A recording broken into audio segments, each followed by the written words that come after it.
Beef stew, beef stew, beef stew. Ito yung mga sangkap na beef stew. Isang baka.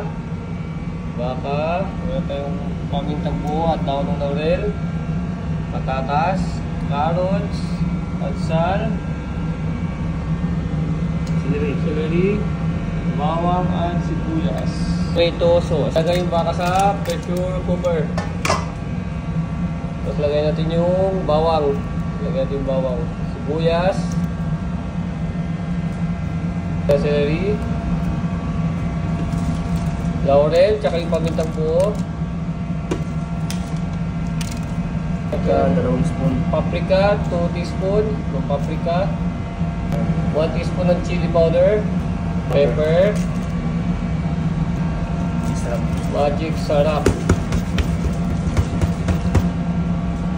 Tomato sauce.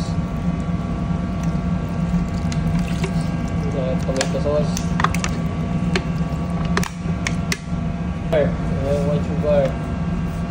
Tapos tubig. Takpan. Salang ng isang oras kalahati. Boil kung karot. Boil. Ibuboil natin yung patatas saka carrot. 8 minutes.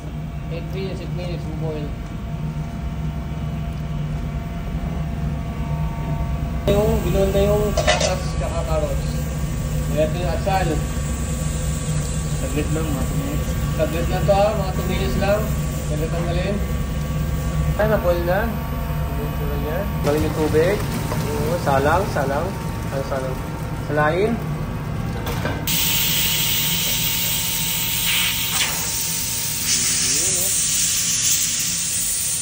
Ito na, tanggalin na. Yun na yung itsura na baka. Sa serving plate. Yung Slow cook beef stew style. beef stew, slow cook na mga gulay. Yan, yung itsura na. Okay. Pre, may onion leaves pa. Onion leaves.